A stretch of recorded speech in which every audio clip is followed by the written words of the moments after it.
Hello, everyone, and welcome to the Hollywood Persona podcast. This is the top 10 of 2024. I am joined today by a friend of mine, Andrew. Mitch, my co-host, is missing, but I want to introduce you to Andrew. Hello, Andrew. How are you doing tonight? I'm doing well, Ant. How are you doing tonight? Great. I'm glad we finally got on here to record. Yeah. We usually try and do this episode right after the Oscars are done, but as you can see, Andrew, it's just, this isn't our full-time job, so it's No. tough to get us on and planned and just execute. So, with that said, Mitch had something come up, so he can't join us. I have his list, so I'm going to probably rattle it off at the end just to include it. And then next week or so, me and Mitch will come back and we'll do our normally scheduled program. Andrew is a friend of mine that I met as a patron of AMC. And just over the months while I was working, he and I became friendly and talked, and we both loved movies.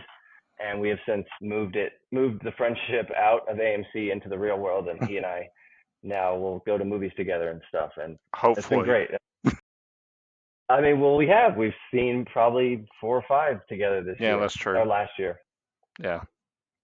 which has been great. Like that's like one of my like minor goals of doing that job was to meet other people that are into movies, And another, like, how, like, once you're out of college and if you don't work in an office, it's harder and harder to find like-minded people, Yeah. Yeah. So that's worked out. So we are going to go through our top 10 movies of last year. So this will be any movie that was released in 2024. Some of them we may have seen in 2025. This will not be inclusive of every movie. No one can see every single movie. There's stuff that slips through the cracks. I'm sure any other top 10 list you've listened to, they say the same thing. Like, we try and see everything, but you just can't. Like, as soon as you think you have, there's one where you're like, oh, damn it, Yeah. Andrew sees more than I do, for sure. I think I've bragged on this podcast before that my usual goal is to see at least 200 movies in theaters each year. And I think I did that. I think I saw 203 last year. But Andrew is prolific in his watching of streaming in addition to theaters. Yeah, like he was just telling me this morning he watched a movie before work, which I think is insane because the only thing I do before work is like brush my teeth. Well, I mean, yeah, I did that too, of course, obviously. I have no other time to do anything other than brush my teeth. You got to maximize your time, buddy. I know, right? I know. So Andrew is, or I guess it would make sense. He's an Atlanta native as well, or as I am too, and that would make sense since we met each other at an Atlanta movie theater. Before we get into the top 10 list, though, I want to mention, I usually cover some box office stuff. Last weekend at the box office was pretty bad. So I have a statistic that in 2020, this weekend in 2020, which was the weekend before all theaters shut down. So right before the cumulative box office, so everything that people spent in 2020 before the shutdown, some theaters had shut down, was like 55 million. And this past weekend at the box office, cumulative for all movies and all theaters across the whole country, was like 51 million. So 5 years later, we are making less. Wow. For a weekend where we had 4 movies open in wide release this past weekend. Novocaine, Black Bag, Opus, Mickey 17 was still in theaters, right? And there's one more too. The Looney Tunes movie. The Looney Tunes movie. Kids movie, like, so there's all old, young, kids, parents, like options for everybody. And so I don't want to hear anyone say, all they do is make sequels. All they do is make remakes. Why don't they make any? No, they make them. You're not seeing them, listeners. It's just what it is. So yeah, that's the box office situation. It's pretty dire. There are big movies on the horizon, but this time last year, Dune 2 was racking up the box office receipts.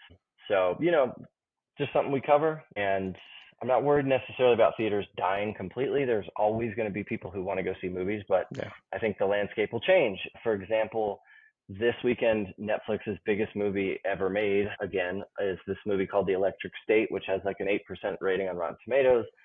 I just watched about half of it, and it's just bland. It's so forgettable, nothing interesting about it. So, I and Netflix didn't bother to put it in theaters. What'd you say? I was gonna say I'm sure I could subject myself to that at some point, and I don't. Yeah. Did you see like The Gray Man, Red One, Red Notice? I saw Red One in theaters in IMAX, so Dwayne Johnson should be happy with me. I think maybe. The only game The that changed. Gorge?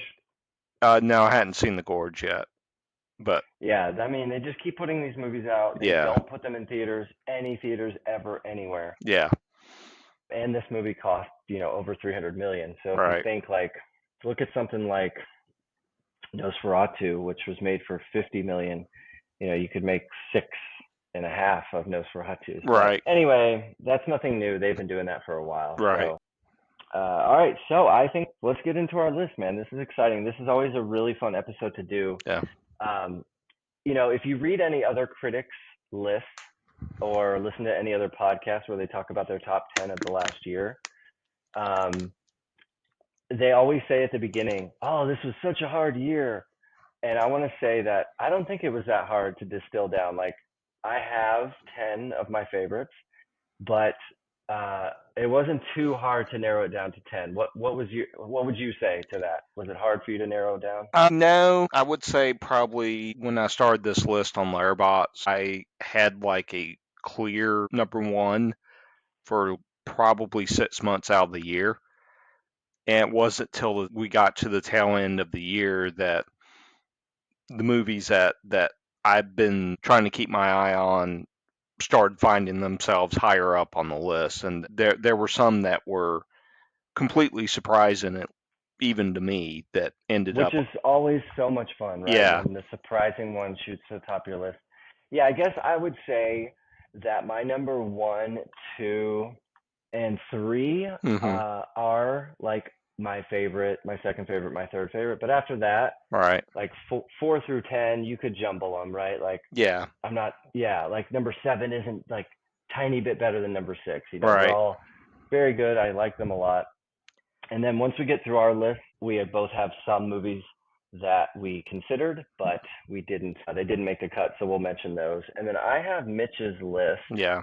which I'll read once we get to the end. Okay. And I think how we'll do it, Andrew, is we will go number 10, then your 10, then my 9, and so on. And since we reviewed most of these movies on this podcast, we're not going to do a full review of these. We'll Okay. just say the title, say a couple of sentences what you liked about it the most, Right. and move on to that. Does that sound good? Yeah, that's fine. That's fine. And Okay, cool. Cool. All right, so I will start with my number 10, and that movie is Love Lies Bleeding. oh, That is the horror, more of a thriller that was Kristen Stewart and Katie O'Brien. Kristen Stewart and Katie O'Brien. Did you see Love Lies Bleeding? of course. Okay. And also who was wearing the mullet with the bald Ed head? Harris. Ed Harris plays Yeah. Kristen Stewart's father. Yeah. And I just loved the movie so much because it was very realistic feeling. The director had a vision, you Mm-hmm. can tell. And I didn't love a special effect they do at the very ending where Right. a character kind of grows to be bigger than life. I understand what they're going for. And at that point I thought, you know what, they earned it. I'm gonna let this slide. So yeah, it's great. It's sexy. They're a very like beautiful couple. They have this intense romance, and I just thought it was awesome. The movie like really kicks ass. It's called Love Lies Bleeding, and if you haven't seen it, I would highly recommend it. So how about for you, Andrew? What was your number 10? Okay. My number 10 was The Outrun, which was from Shayroshi Rona, where she plays a. I think I've heard it said Saoirse Ronan. Okay, Saoirse Ronan. Yeah, Yeah, yeah, yeah. Don't let someone from Atlanta try to pronounce names if you can help it. I What'd you like. like about it the most?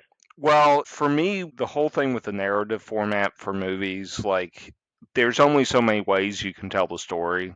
Mm-hmm. There's a famous quote from Jean-Luc Godard that says every movie has a beginning, middle, and end, but doesn't mean it's necessarily told in that order. Hmm. And with the Outrun, they had that format of having the story be told, but when you start the story, you're not starting at the beginning of the story, and it required a lot of paying attention to details. Like in the review I wrote on Letterboxd, I pointed out like the hair. You could kind of tell Yes, where the character was in her in her journey journey based on her hair. based Yep. on her hair. And she started off with like a really solid blue color, which is on the movie poster. Then over time, the blue sort of drifted away and went to the tips of her hair, and there was a little bit of color symbolism there.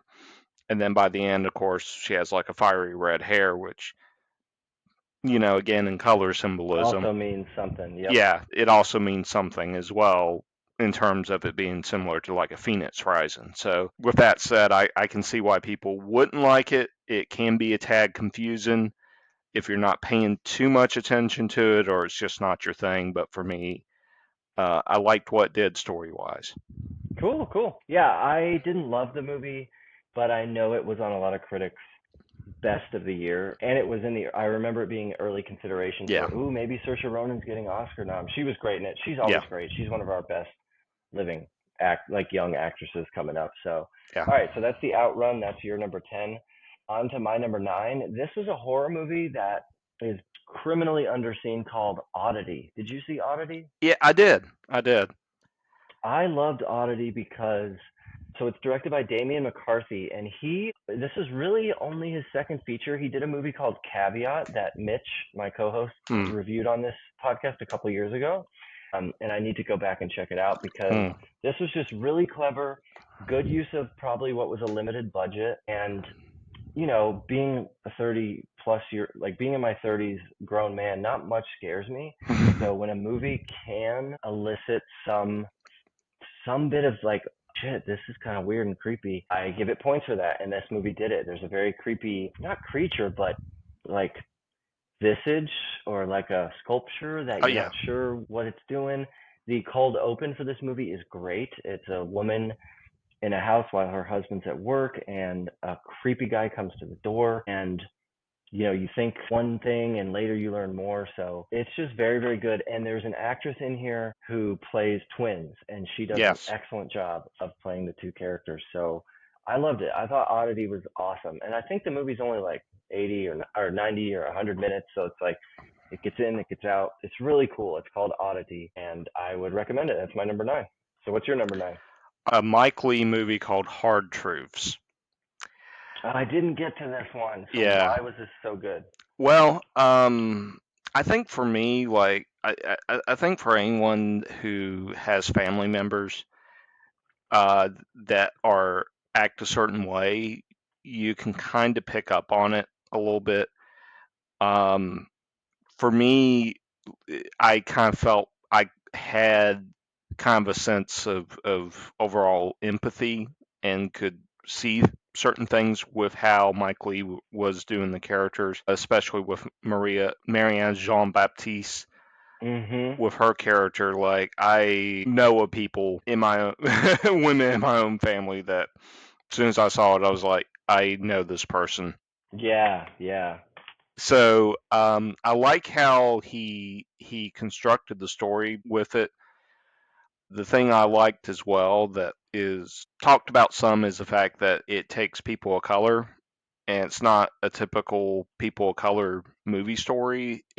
Sure. It's very different. It you get a sense from watching how they interact that they're not really they're it's not really actors, it's really people playing characters, and in this momentary sense of time period of time that you're watching them, you're kind of seeing how they interact with each other. So I probably could go on and on about Hard Truths. Yeah, I wish they're I'd seen it. and it's on Blu-ray right now. So Okay. obviously that'd be one to get. Yeah, there was also talk in this one about Marianne Jean Baptiste getting a Oscar nomination. She should have. Like she and the ending for me was just I think the ending was really great. I can see some drawbacks to it, like some of the story threads weren't as well developed as they should have been, and were kind of Okay. dropped a little too quickly. But overall, for me, I felt like Hard Truths was a very good movie for last year. Cool, cool. All right. All right. So that was your number 9. That was Hard Truths. My number 8. I made a spot for this on this list because this got on my list because of expectations. I went into this thinking, first of all, it's not made for me, and second of all, it was one where I thought, oh, I bet this is gonna suck, and it was like, oh wow, this is actually really funny and relatable. So the movie's called Babes.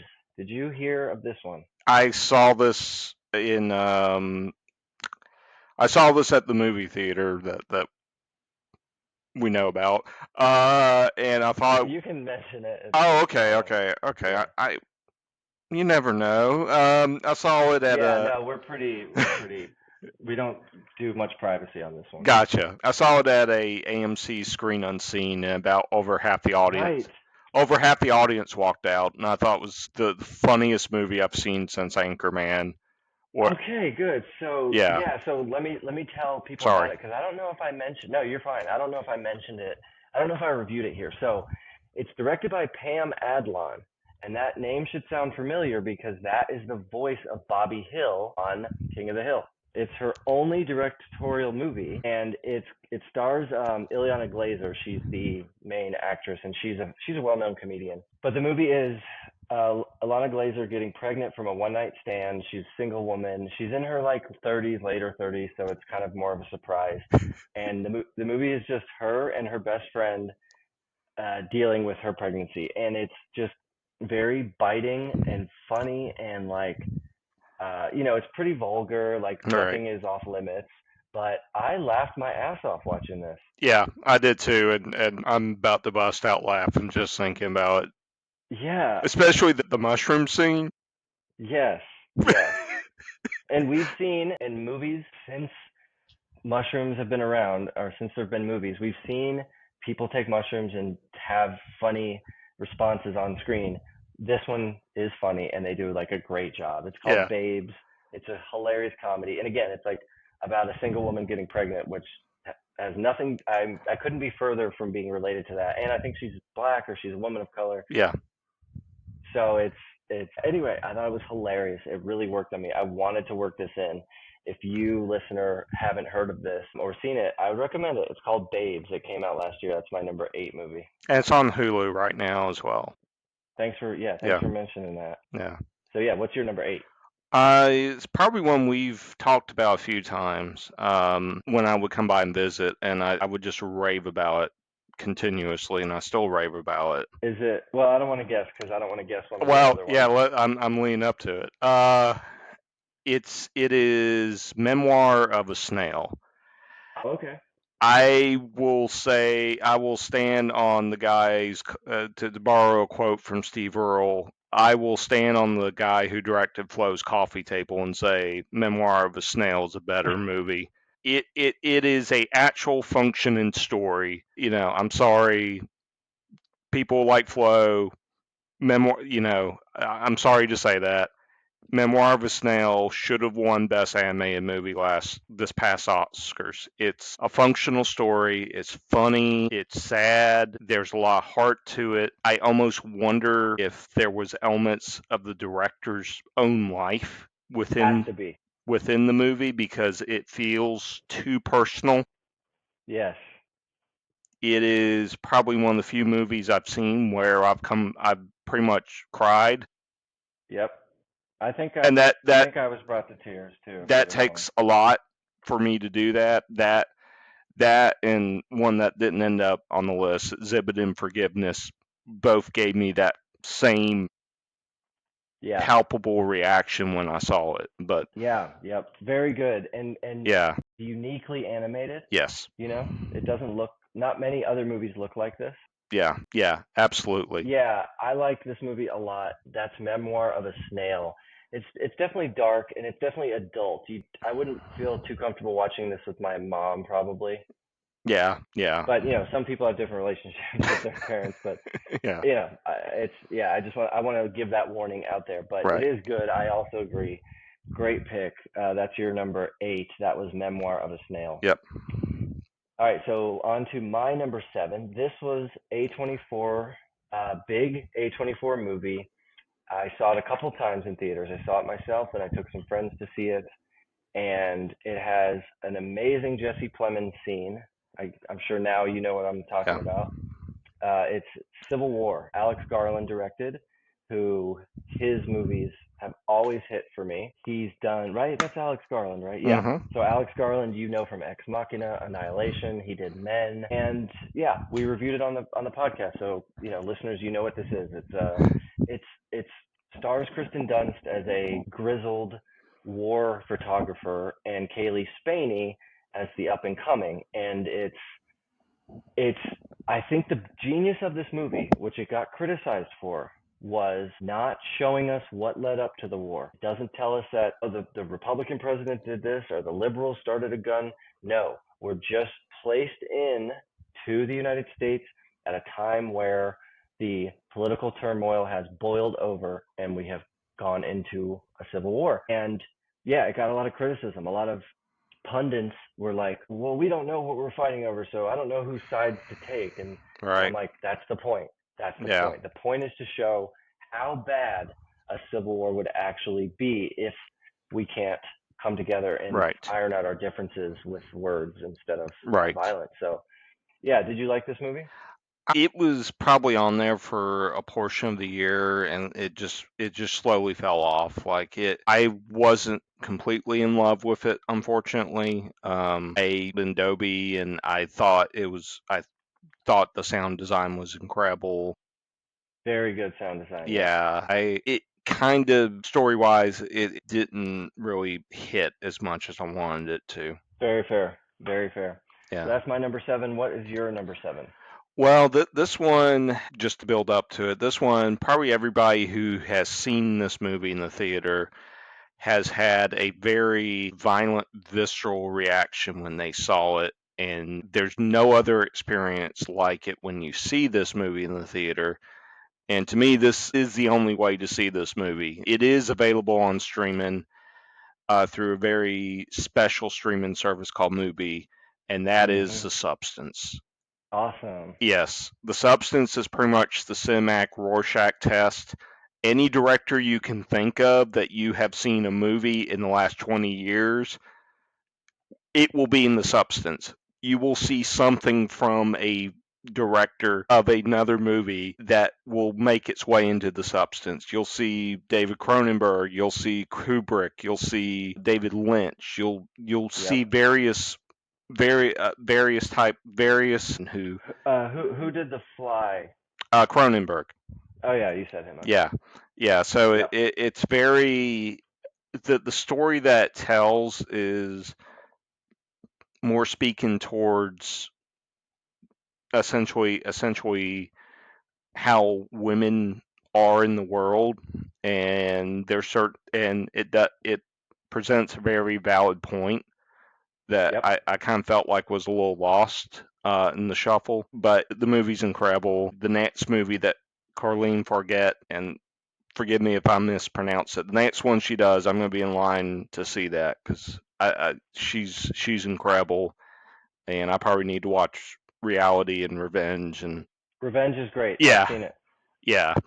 So Awesome anyway, I'll movie. stop right there. So No, you might hear more about that movie as okay, we go down my list. So yeah, I love it. It's no secret on this podcast. Both Mitch and I loved that movie. yeah, So all right, so that was your number 7, The Substance. All right, my number 6. This is one that came out early in the year, and another one that's was kind of an expectation surprise for me. It's a horror movie. It's called The First Omen. oh, Did you see that? yes, I did. We have seen every year we get 3 movies about creepy nuns, right? In a convent or some religious horror movie. We had a couple last year. We had the one with Sydney Sweeney right around the same time Yeah, of this one. But this one just worked on me. It was creepy enough, and I'm not a religious person. I've left religion behind, but every now and then some religious pieces like this will get me and think, oh, what if, what if, yeah, Um, this, I think the strong part of this movie is the main actress, Nell Tiger Free is her name, which is a crazy name, by the way. Um, I haven't seen her in anything else. She's got a couple movies on her filmography, but none of them I've seen. The most other one was called Too Old to Die Young from 2019. Wow. I think she was the strongest here. She was just fascinating. Oh, she was in Game of Thrones, Mm. so that's what got her here. But yeah, this is atmospheric. It's creepy. It's rated R. There are brutal and just gross deaths. You know, someone burns to death, and there's someone that gets hung, and there's a lot of like birthing imagery. Yeah. So while we've kind of seen this almost exact story before. Um, and it was just done so well. So Yeah. I loved it. It was the first Omen. Yeah. I always wonder if Ralph Ineson needs to start playing Severus Snape in the next Harry Potter movie since.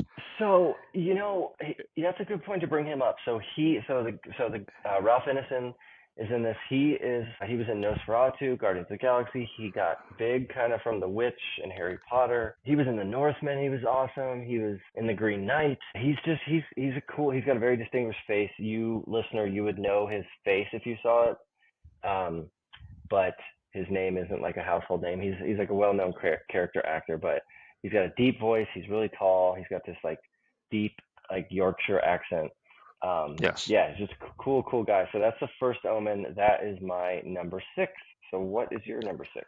All right. Well, my number six movie of the year, probably if people have been paying attention, you may know what it is. It recently won Best Picture this past year at the Oscars, and it is Anora. There's a lot, unfortunately, with the nature of the way criticism is, there's a lot of detractors for Anora who basically focus on the wrong things. They're like, oh, it had a woman, they didn't do anything for 2 hours, blah blah blah. And the thing is with Honora, the movie in a theater, it's the same with The Substance.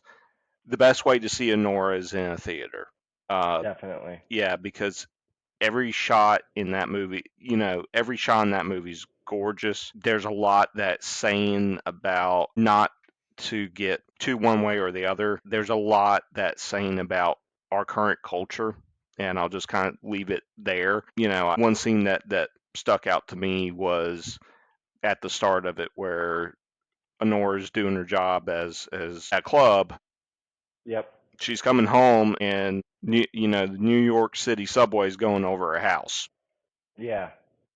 So, that kind of tells you the type of world that we're living in right now. Yeah. Yep. And Sean Baker, the director here, um, is so good with stuff like that, with visual cues, Yeah. using the medium of movies to tell the story, like having the subway go over their house. And I will just go ahead and do my number five here because mine is Honora as well. So I'll just mention it. Yeah, it's a great movie. It's deserving of its best picture win, deserving of its best actress win. I think I saw it 3 times. I saw it by myself. I took my friend Cole, and then I took my friend Anna to see it. Wow. I just like Sean Baker. Yeah.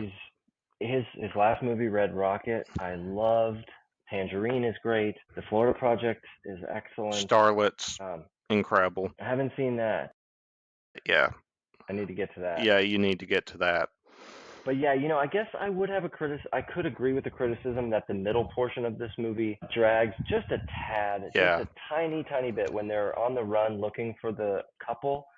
They could have cut one of the scenes, but I don't have many notes. It's great. It's a great movie. I'd recommend it to anyone who's 15 and up or whatever. Well, Because yeah, I mean, there's some yeah, well, interesting good I stuff kind in of the like the movie. payoff in that when they get done smashing up that guy's candy store, and he's like, "What the hell happened?" And then they just Yeah, cut to the next scene like that. That's just yeah, perfect comic timing. yeah. And this movie's very funny. Like, Yeah. it's a serious like relationship drama, but it's also like really, really funny. Yeah. And the ending of the movie was I would call it to myself just controversial in that the first time I saw it, like walking out of the theater, I was saying like, what was that? I like why did she do that? Why is she like that? And then Yeah. thinking about it more, reading about it, and seeing it a second time, I was like, oh, that is like it packs a gut Yeah. punch at the end. Yeah. Great, And great. that's how it was for me when I got done. Like I I was seated next to a lady, um, and we just sat there for like probably 3 minutes, and we didn't talk. We didn't say anything.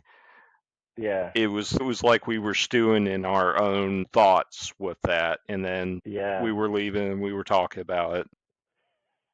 Good, good. Yeah, yeah, yeah. Uh, I never saw that person again, unfortunately, but oh well. yep, yep. All All right, right. so that was my number five and your number six, Honora. So then, what is your number five? All right. So my number five is probably very controversial. I'm going to be really careful on how I talk about it. I know a lot of people's tastes and expectations with movies are hopefully mature. It had won Best Documentary, and Mm-hmm. it is mostly a self-funded distribution for the movie, Yeah. and that would No be one, yeah, no one will distribute it because they're scared of yeah, backlash. yeah. And that movie, my number five is No Other Land. For me, with that movie, there's a lot to think about and there's a lot to digest with it. It's not an easy watch and it's not an easy thing to think about as well because, you know, you know, the whole idea of what individuals depicted in that documentary are having to go through, um, I'll just sort of leave it there and just say it left me a lot to think about. But yeah, Yeah, I think it's a great movie. I think it was deserving of its win. You and I have talked about this offline, and it's not it's not what I would call an incendiary or very one-sided no, documentary. It's just frank, and here's what's happening. Please look and see what we're seeing. And I think the speech given by the Oscar win was great as well. And it was yeah, basically if I could summarize his speech, how I interpreted it was help, let's finish, let's figure out a way to have peace. yes, It deals with the conflict between Palestine and Israel. We didn't say that. So for right, anyone who has no idea what we're talking about, that's what it is. And it's a very and I think it's made by an Israeli who's friends with someone who's Palestinian, yeah, right? yeah, and that And so that it's a very like come together movie, and it's great. It's really good. I wish everyone would see it. yeah, and they kind of they do talk about that conflict within the Yep. documentary as well, Yeah. and you know the gentleman from Palestine, like he had family members essentially confront his friend over it, which was that that was not expected. So that's kind of Yeah, you see it in the documentary, and it's like they want to be mad at him because he's yeah, Israeli, but his approach is like, I want peace just as much as you. yeah, And that's one of the things that makes the documentary so powerful, I yeah, think. yeah. Yeah, it's just little humanistic details, like a kid being asked to stop playing on his phone because they're about to eat dinner. I mean, that's Yep. Yep. just little things like that. But anyway, Yeah. Cool. Okay. So that was your number five. five, as No Other Land. All right. So my number four is this was a popular movie, and this is a movie that got shut out at the Oscars. Do you know what I'm talking about yet? It, Amelia Perez, right? I was gonna joke with you and say that was my number one, but Oh, no, no. This is Challengers, Luca oh yeah, Guadagnino's second movie of last year. yeah, He had two last year, and this movie just fucking rules. yeah, All right, Zendaya, Mike Faist, and Josh O'Connor. It's a triad, a threesome. It's about tennis, but more so the interpolitics between these three humans, yeah, and it's sexy and it's sweaty and it's the characters are so well drawn. You like totally know who each person is, what they're looking for, and what maybe they're using. One of the, maybe not using, but what they're aiming to get from the other person. all right, Zendaya's character is determined, and she knows what she's doing, and it's just a cool story. But then aside from that, the score is awesome and the filmmaking is cool. You have shots where you're looking up at the court. You have shots where you're like the camera is the ball going Y- back and forth on Yeah, the court. It's just a cool, cool, cool movie, and I loved it. It was great, fantastic. It's Challengers. If you haven't seen it, you should watch it right away. yeah. I that was on my list for probably 6 months out of the entire year last year. Yeah, yep. That's my number four. What's your number four? Well, my number four is probably, it seems to be, yeah, another controversial movie. When I saw it at the Plaza Theater where Neon was doing a free screening, and Cool. I reached out to them and got an email, and they said, "Hey, show up for this. This is playing tonight. Be here on time." That movie is The Seed of the Sacred Fig. Oh, cool. I'm glad you liked this a lot. I didn't Yeah, love it, so tell me why you. I didn't hate it, but why did you love it so much? the movie, for what they did and how they made essentially a 1970s political thriller, and Yeah, there's a lot of it's on, and have for me, having watched like over 1,000 movies last year, there's a lot of details that I've picked up on from watching so many directors and watching so many films, where I could see what this director was doing when he was making it. Like, it was almost like a movie. It was movie made in, in today's time, but was made as if it was made 20 or 30 years ago. And just yeah, how they did it, there was a lot of interplay with that. There was a lot of intrigue with that. It wasn't really so much in what you saw as it was in what was being said. And then they would show screen scenes, like actual footage of various things going on in the country as well. So that was, of course, drawback with it is it's almost 3 hours long. So, if you gotta go to bed or don't have the patience to watch it, it's not gonna be it's not gonna be very rewarding for you. But yeah. Okay, well, that's the seed of the sacred fig. That was your number four. yeah, All right, getting down to our top three.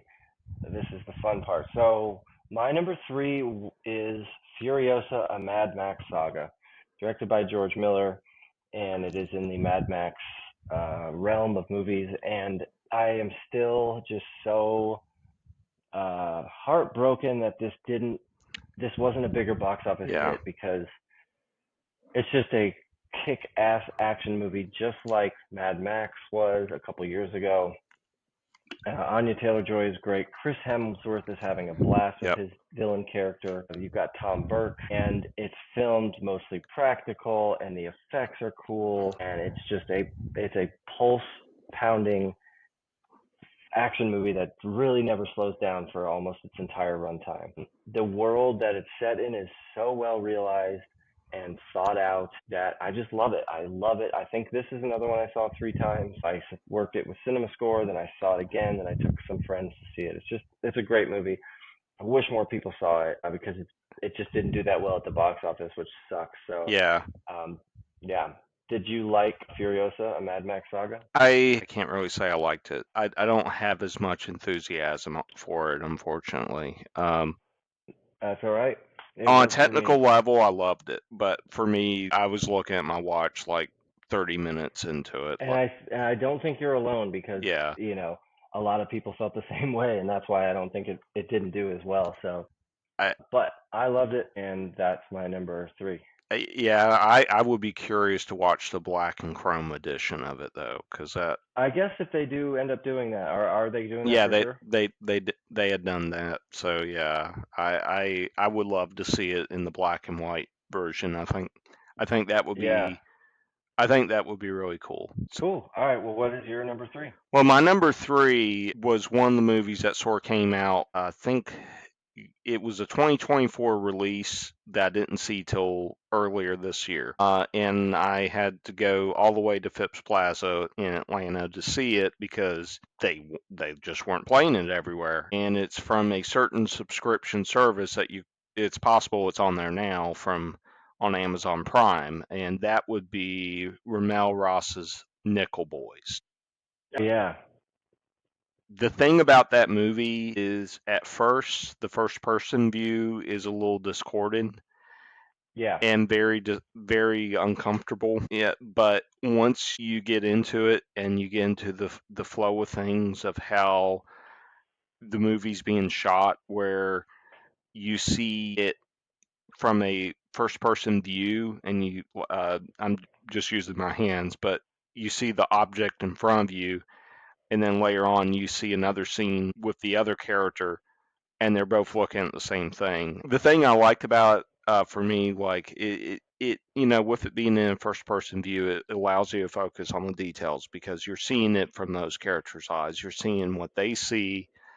Yep. So if something's obscured in their view, it's going to be obscured in your view as you're watching it. And what I liked about it was the Nana played by uh, Aljeen Ellis Taylor. Yep. Uh, Ingenue. Ingenue. Ingenue Ellis Taylor. Couldn't tell you how many times she would just stare into the camera and she would just She's great. smile. I found myself smiling back. Like there's something Yeah. really positive, and it's like a visual hug to see that. So that was cool for me. Like again, it's just one of those movies you should see in the theater because I think It's seeing it great. at home or on a laptop, it's just going to lose some of it. Yeah. Yeah. I didn't love this movie. It's not on my list, but it gets points for creativity. The point of view filmmaking did disorient me a little bit, but I did like the story and the ending.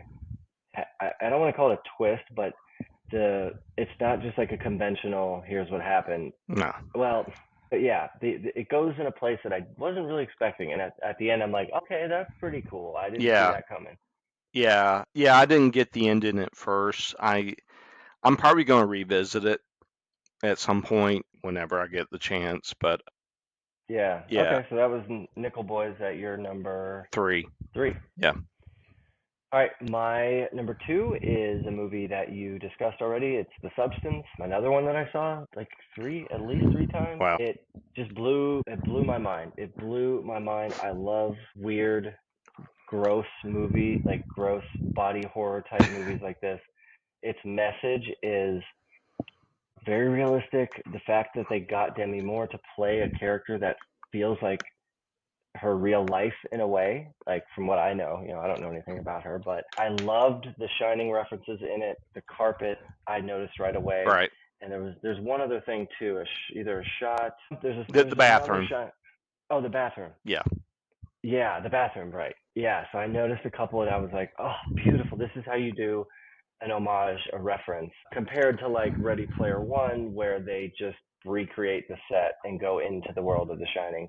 It's just not as good as the Right. way it was done here. The close-ups on Dennis Quaid's character while he's eating to make him look gross, Yeah. naming his character Harvey, and on and on and on. Right. It's just the movie was great. It was well thought, and I was so happy to see it get the awards recognition because a lot of times, quote horror or horror adjacent doesn't get them. So I loved it. The Substance. I've sung its praise, and so has Mitch on this podcast many times. I don't need to say much more. I love The Substance. That's my number two. All right. So my number 2 was a movie that won the best international feature this past year, and it is one of the first Brazilian-made movies to win that. So I don't know if people have been paying attention online, but they literally celebrated the win as if it was Carnival. Yeah, it was. Yeah, Yeah, they have some fervent fans. yeah. And you may know what it is. It is I'm Still Here. For me, with that movie, again, in some ways, it's another controversial pick because there's something to be gleaned from the message it's providing to the audience about the time in which Brazil was under a fascist regime and how they handled it. Like I just loved Fernanda Torres's She performance. was great. Her character it goes back to the whole thing of characters acting like people. I didn't Yeah, feel like I was watching a performance. I felt like I right. was It was very watching, documentary. yeah, I was watching a person in a small space of time, living out their life, and that goes back to what I talked about with Hard Truths. I loved the little details with it. There were a lot of music. Like I listened to a lot of Brazilian music, so I would see like Os Mutates and Tom Zed and Cantano Velonoso, like his music pop up, a King Crimson Cool. album cover, and I just loved the how they constructed everything with it. Like it felt like a real family that we were seeing. Yeah, yes. That's a praise I would give the movie, and I have when I talk to it with other people. The first 40 minutes or so, you're just kind of Yeah, plunged in with this family, what their lifestyle is. The kids are going to the beach, yeah, running to the house, coming back. It's not paranoid America. Where are you every minute of the day? It's just right, very happy life, good relationship with the wife and husband, and it just felt realistic. And it was yeah, like, wow. And like you said, with the fascist regime, it takes a sharp turn, and it's like, oh shit, our whole world is upended yeah. for what really isn't a transgression. Like it's kind of a misunderstanding. He didn't really do what I would consider anything wrong. Yeah, yeah, and one thing I liked that I kind of noticed in my review was there's kind of a bit of a symbolism with her swimming off by herself, essentially in the Hmm. middle of the ocean at the start of the movie. And her kids are just having fun, living their lives, playing football on the beach, playing volleyball. Going Uh, to school. yeah, yeah. Her husband, who pretty much looks like Pedro Pascal, but yeah, a couple pounds heavier. Yep. He's just enjoying himself, and there was something to be said. There was something pure about that while watching it. Yeah. Yep. Very, very good movie. I liked it a Yeah. lot too. That is I'm still here. All right, now it's time for my number one. This probably won't be much of a surprise to any listeners or you, Andrew. And I wonder if we have the same number one since I haven't heard you mention it. And I thought I remember you liking this movie a lot. Is it possible? We'll find out. My favorite movie last year was related to this, and this by far I also saw three times at least. I love Dune 2. It is my favorite movie of the year. Did you? Is that? No, I Oh no! Oh wow! Okay. yeah, I kind of joke about Dune 2 because what started me on this whole thing of watching Right. movies was going to see Dune 2 in IMAX and just being blown away by the visuals. And then next thing I do, I watch Autonomy of a Fall, and then I watch The Zone of Interest, and then I watch American Fiction, then I watch Drive Away Dolls, and I was watching a movie like every day for probably about a week or two straight, and it turned into watching movie, getting to the point where I'm watching like 5 movies a day. Like that's Yeah, yeah. that's you know that's not normal. But But yeah, Dune anyway, 2 just was it was I mean, I remember thinking after Dune 1 came out, and I've said this on this podcast, I think, I was like I would joke but not really joke to Mitch, my co-host, saying, "I just hope I don't die before Dune 2 comes out." Like if the world ends, please let it be after I've seen Dune 2. It lived up to the expectations. I drove down to the world's tallest IMAX to see this movie down in South Georgia, wow, and it is just incredible on every level. The filmmaking, the story is engrossing. Who knows what's going to happen with Dune Messiah, the next one. yeah, Um, it sounds like it's getting made, but it's so far away. It might as well never happen.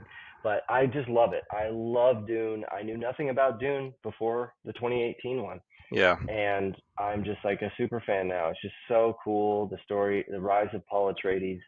It's a story you've seen before. Star Wars pretty much lifted a lot of it yeah, stuff from the Dune novel.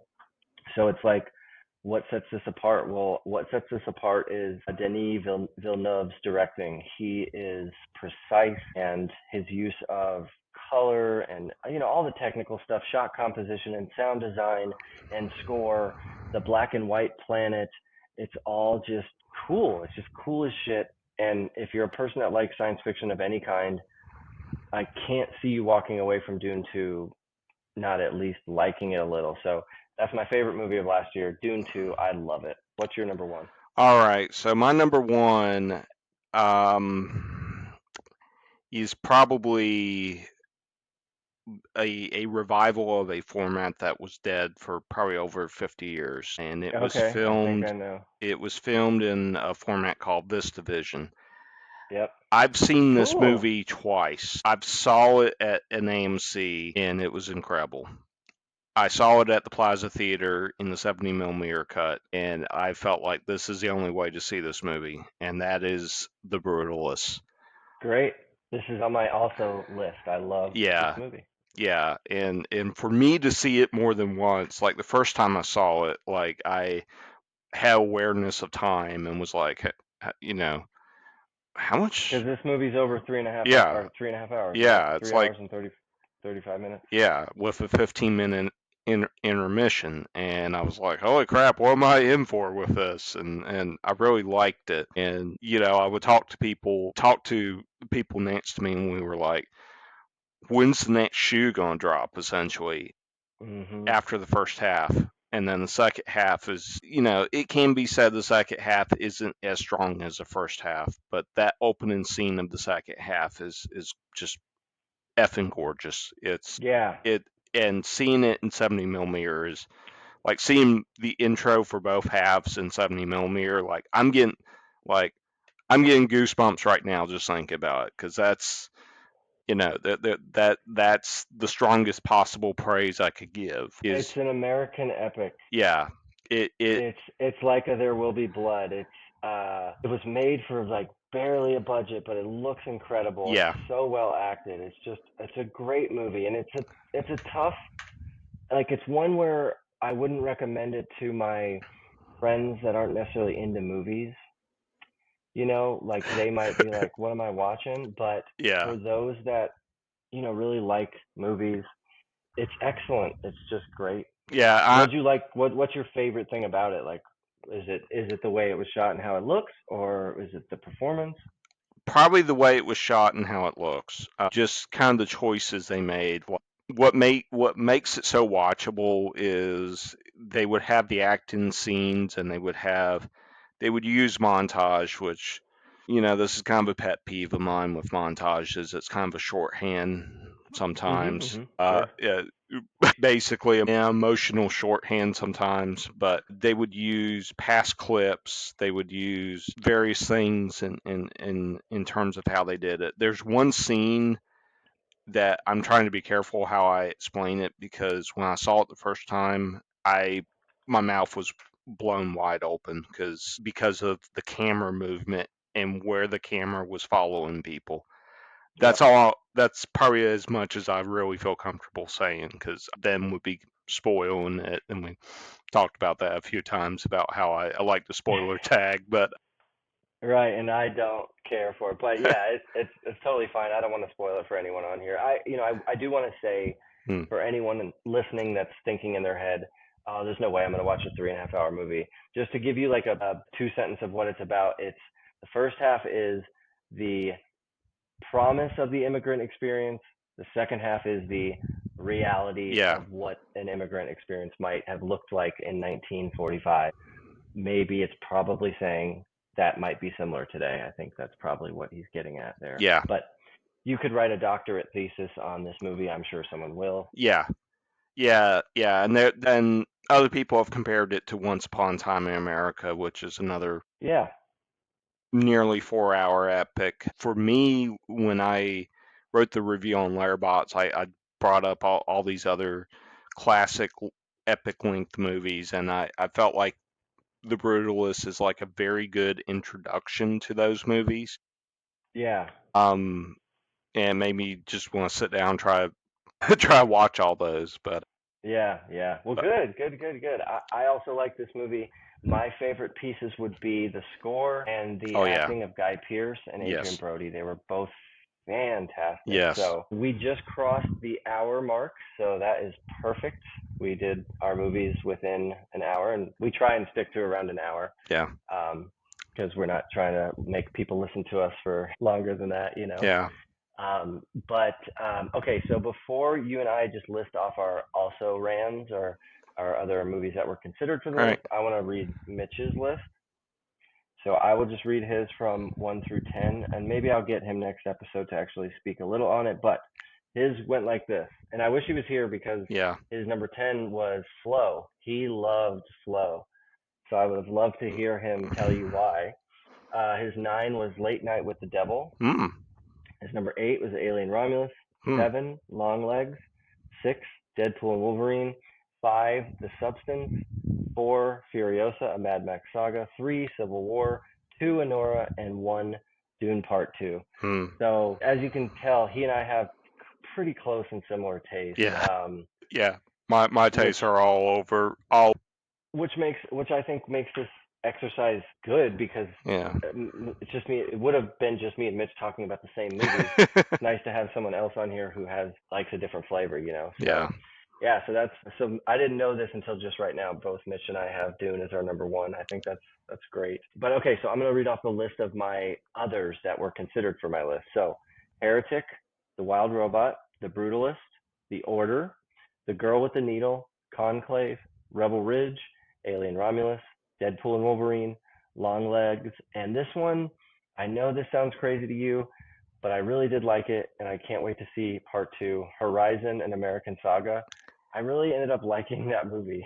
That So I saw that, and I've said this before. I think they should release all 4 parts, put all 4 parts in the theater. I'll sit down and watch it for 12 hours. I'm fine with it.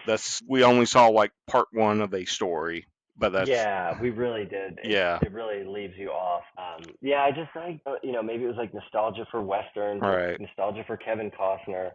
I liked it, and I'm like, damn, I kind of can't wait for the second one. So Okay. yeah, so those were my additional ones that were considered for the list. What were your other movies that were considered for your top? Alrighty, so I'm gonna go through them. I had about 31 in total, so I'm starting at 31 all the way up to 11. Joker Faleo Du, Kinds of Kindness, Kingdom of the Planet of the Apes, Made in England, the films of Powell and Pressburger, Superman, the Christopher Reeve story, We That Grow was great. Now, Thelma, Robot Dreams, Thelma was good too. Yeah, yeah, Thelma I liked. Robot Dreams was a 2023 movie, Yeah, it didn't really but hit. yeah, you can count it. You can Yeah, count it. Ghostlight, and that was in my Oh, top 10 for like most of the year. Like it's so that. funny. I found that one like so boring, but keep going, keep going. I'm a boring guy. um, Hundreds of Beavers, which Mitch loved that movie. yeah, which technically that is a 2022 release, but it was not really floating Yeah, around. So nobody could see it until this year. Yeah, yeah, or last year. Yeah. yeah. I saw the TV Glow. That was in my top 10 for like most of the year. A movie that I'm not sure too many people know of called It's Not Me. It's a 40-minute movie from a French director who did some interesting things. I think Mavis Sang was one of the ones he did. Uh, Yeah, yeah. Somehow I like that. I some reason some 2-hour movies I just get in sync with. The Wild Mitch Robot. Mitch liked Queer. He reviewed it here as well. Yeah, Wild Robot, good. We both liked that. Yeah. The Wild Robot was probably for most of the year in the top 10, and just Yep.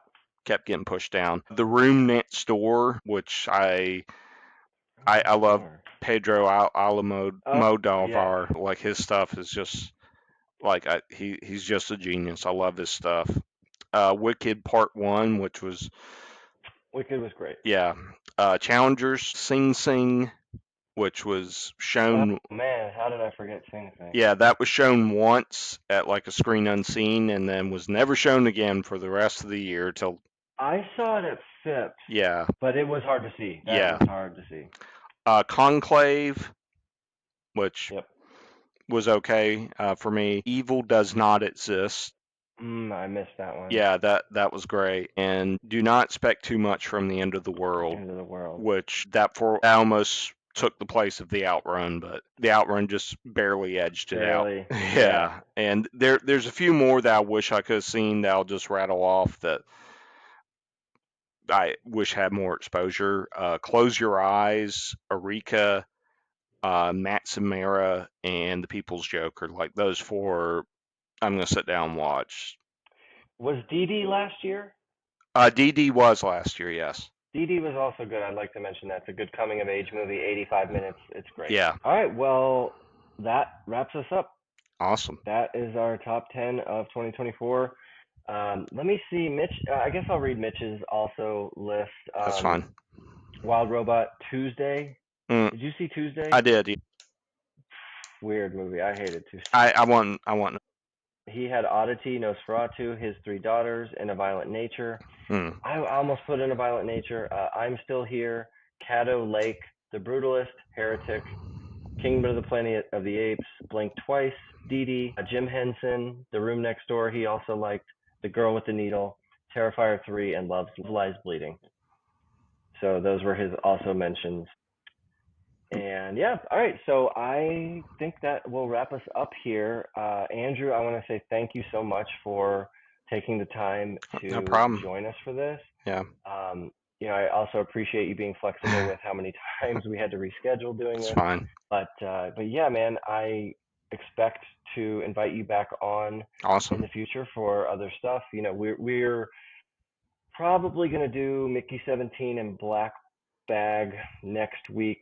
But he and I also have a couple other little things we like to do end of year thing. So people, the listeners, look out for that Yep. coming soon. So all right, well, thank you very much. I will stop the recording and we can continue to chat Well, here and then. could I plug my Letterboxd or no? Absolutely, I meant to do that. Thank you. So Yeah. before you do that, I'll just say, yeah, you can find Mitch and I's info in the link tree that'll be linked in the bottom of this podcast. I will put yours in there too. Okay. And I want to say before you mention your handle for Letterboxd as well, Andrew writes excellent, long form, very thought out reviews that I highly recommend to anyone listening to this that uses Letterboxd. I really am impressed a lot with what you're able to write. It's thought out, and it's a lot of them are very very well done. So I want to give you that compliment. So yeah, please, what is your Letterboxd username? It is POE Man. So Poeman553. Yes. Yeah. Where does Poe come from? I've never asked you that. It's my last name.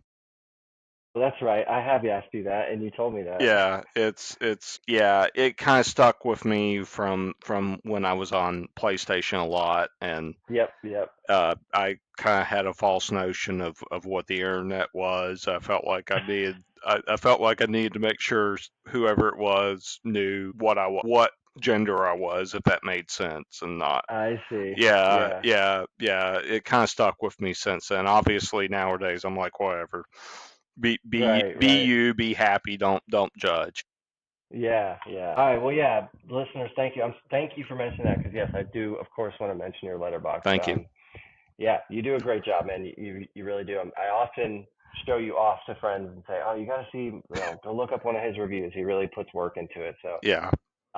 So yeah. All right. Well, thanks a bunch, and this is the end of the show. So thank you, listeners. And I'm going to let me see. Let me see if I can find the outro here. There are some names. Here it is. All right. So here we go. Awesome.